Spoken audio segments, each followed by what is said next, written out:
There's probably no institution in America which affects how you live more than the Federal Reserve.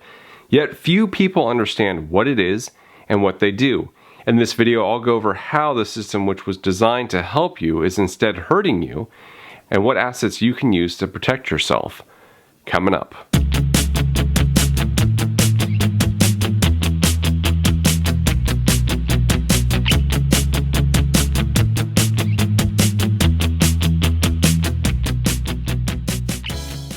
Hey everyone, welcome to Campbell's Coins.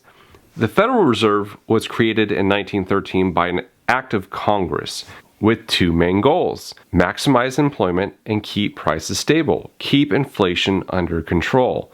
Those are very honorable goals, and honestly, who would be against them? But has the Federal Reserve been undermining its own goals? Are their current policies hurting America and Americans? The American economy has been dead since the collapse of 2008.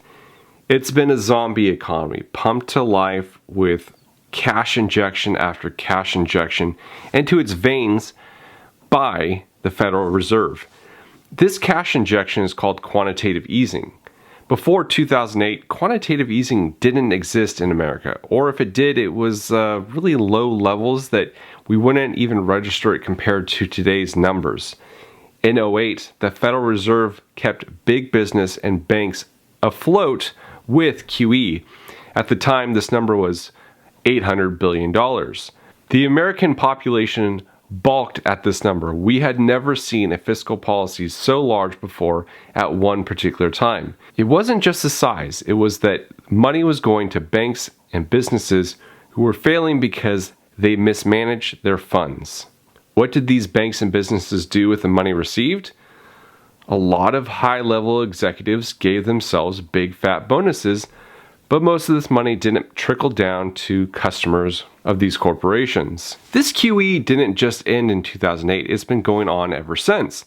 The amounts aren't just disclosed as openly as before. We were assured by the Fed this QE was only temporary and a response to the crisis. Since 2008, the Federal Reserve has printed on average $100 billion every single month. This currency is then injected into quote-unquote assets like bonds and securities, etc. So QE hasn't been temporary and the money printing continues. What effect does that have on an economy or on you as a citizen subjected to their policies? Here is the money supply and the debt level since 2008. It almost looks like a hockey stick, it climbs vertically so quickly.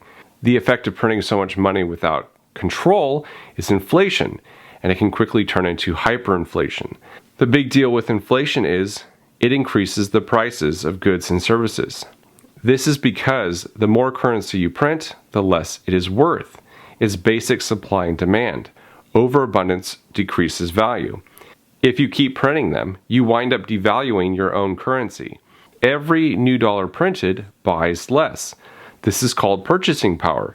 It's an example I brought up many times in my videos. If you put $20,000 in a savings account in 2001, that $20,000 purchases a lot less today than it would in 2001. Your cash buys less and less the longer it's in the bank. The longer you hold these, the more worthless they become.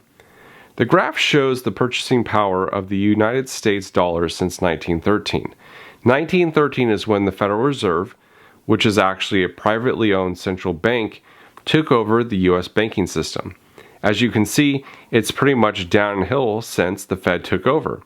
In fact, the dollar has lost over 96% of its value. This means today's dollar would be worth less than 4 cents back in 1913. How much longer will the dollar maintain its reserve currency status at this rate? Devaluing your currency screws over everyone who works and saves. The less you make, the harder you're being screwed. As its core mission, they are failing fantastically at helping the average citizen. This QE is still continuing to this day. It's been called QE infinity. The Federal Reserve has printed 40% of all the currency ever made within the United States in just the last 20 months. The Fed has promised that it will slow down the currency printing this year. It's called tapering, gradually slowing the printing of money. But nothing has slowed, nor has it stopped. They keep promising tapering, but it never happens. It's extremely reckless. In the short term, everything is great. People are flush with cash and wages rise. But in the long term, the prices of goods and services rapidly outpace wage earnings. I'm sure you've heard the talking heads boast about how well the economy is doing. Record Amazon profits. Google is on fire.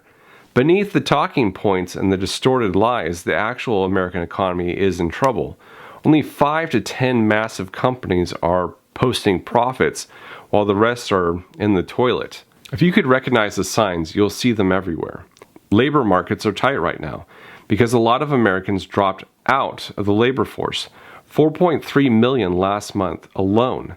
Projections for GDP growth dropped from 6% to 1.5%. Small businesses across the country are doing horribly. Worst of all, inflation is here. Prices rising the fastest rate since 2008. Washing machines up 30%. Home furnishings up 11%. And televisions up 8%. It's not just these items which increase in price. Try to go buy a home. Housing prices are the highest they have ever been in American history. The median home price in August 2020 was $310,000. It is now $356,000. It's a lot more in the popular zip codes and states. Part of the reason is building materials. Building materials like lumber have increased in price over 29%. Same goes for used cars. In 2020, used car prices were around $20,000. This year, they are $27,000. Up $7,000 for the same car. Have you tried to fill up your gas tank this year? Gas prices are up a full $1 per gallon on average than this time last year, with a lot more for other areas like California. Don't forget, you have to eat. The average steak price is up $2 over a year ago. A pound of bacon is also up $2 over a year ago. These are all averages, of course. These nominal numbers might not seem like much, but it's a 20% price hike for meat. Eggs, coffee, milk are all up too. These aren't exactly luxury items. These are normal everyday items. The big question you have to ask yourself is, are my wages keeping up? Sure, maybe your wages have grown 2 to 3% this year, but when the official inflation growth is 6%, you're getting poorer. By the way, many economists believe we actually have 12 to 14% inflation. And to really get at the heart of the real inflation numbers, you have to ask yourself, what goes into counting the official numbers? I'll tell you 2 things which are excluded from the measurement of inflation: the price of food and taxes. When those 2 things are rising, how can one exclude them from the scale of measuring rising rates? Maybe because if they did, people would realize how much of their wealth they are losing. People trust the Federal Reserve because they believe it's a government institution. It's actually a private bank with a board of members. It's not federal, and it's not a reserve. They were telling us in June 2021 that the inflation that we have experienced this year is transitory. Transitory means temporary. Here one day and gone the next. But this wasn't true, and many people knew it. Recently, the Fed came out stating that maybe the inflation wasn't as temporary as initially thought. Once President Nixon severed the United States dollar from the gold standard, inflation skyrocketed. The thing is, inflation has always been around, but its growth is small so that one doesn't see it year to year. It's only when one looks at prices over a few decades does the effect of inflation become more apparent. 2021 is different in that we have rapid inflation happening in a short period of time.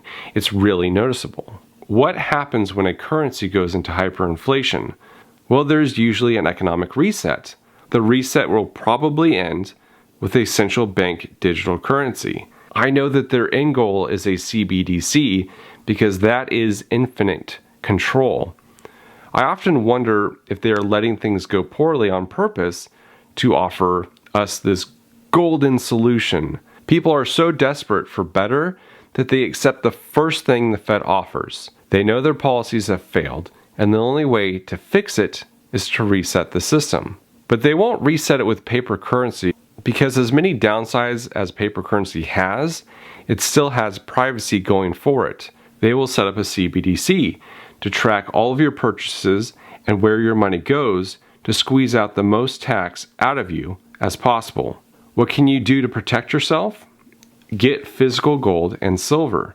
Unlike paper dollars, which can be printed out of thin air, gold doesn't lose value. In fact, gold doesn't really go up or down in value. When gold goes up, it really means the dollar is going down, and when gold goes down, it's actually the dollar getting stronger, increasing in purchasing power. So by keeping a portion of your savings in gold, you offset the losses of the dollar being devalued. When you buy gold, silver, or other commodities that resist inflation, it's called a hedge against inflation. I'm not talking about holding gold in a bank, putting it in a safe deposit box. I'm talking about holding physical gold in your possession. Look at Venezuela. They are in full-blown hyperinflation. Their currency has been printed to infinite levels, and its citizens have turned to gold to make purchases for haircuts to groceries and everything in between. No one is coming to save you, least of all the Federal Reserve and the government. Their policies don't affect the rule makers. They affect the average citizen who is at the mercy of their decision making. Take that control out of their hands and put it into yours. When you see decades of policy which have enriched the few and impoverished the many, sooner or later you have to make a change for yourself, or you will become a victim.